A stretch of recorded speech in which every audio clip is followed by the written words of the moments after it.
কোনো বিপদে পড়েননি সুন্দরবনে কখনো? হ্যাঁ, কি সেটা? পড়ছি, অনেকবারই পড়ছি। লাস্ট পড়ছিলাম একবার, এটা খুবই ভয়ঙ্কর বিপদ আসলে।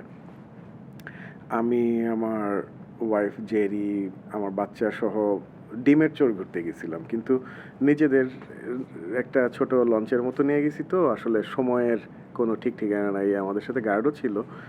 খুব আমরা আমরা খুবই কয়েকজন মানুষ, যেমন আমি, আমার ওয়াইফ, বাচ্চা, আমার বন্ধু হাসিব, খুব ভালো গান করো, ওর ওয়াইফ, ইমরান, জোনেক্স, এরকম 4-5 জন, 7-8 জনের মতো।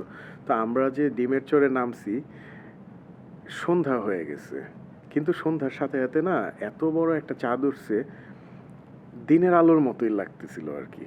তো আমরা আসতে মন চাচ্ছিল না ওই বিচের সাইডগুলি থেকে, কিন্তু হঠাৎ দেখলাম যে পানি বাড়তেছে এবং নাকে একটা ঘ্রাণ আসছে।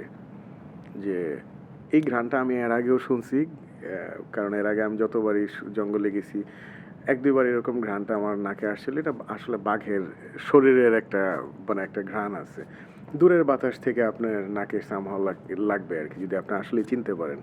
তো আমি এটা না, ঘ্রাণটা পাওয়ার সাথে সাথে আমি গার্ডকেও বলছি, আপনি কি ফিল করতেছেন বিষয়টা? গার্ড কয়ে, ভাইজান আপনি তাড়াতাড়ি চলেন, আমরা বোটে যাই।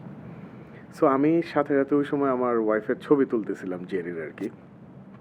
তো জেরির ছবি তুলতে গিয়ে লো শাটার স্পিডে, মানে একটু যে তুললে আপনার পিছনে যে সব দেখা যায় একটু, ওইরকম কয়েকটা ছবি তুললা, তাড়াতাড়ি দৌড়ে টোড়ে লঞ্চে চলে আসছি।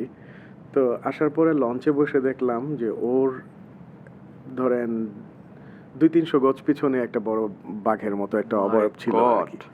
হ্যাঁ, তো এটা দেখার পরে মনে হইলো, ওরে বাবা, আর জীবনেও যাবো না ভাই এরকম টাইমে, সন্ধ্যার পর আর কখনোই যাব না এরকম জায়গায়, এটা আমি একদম শিওর।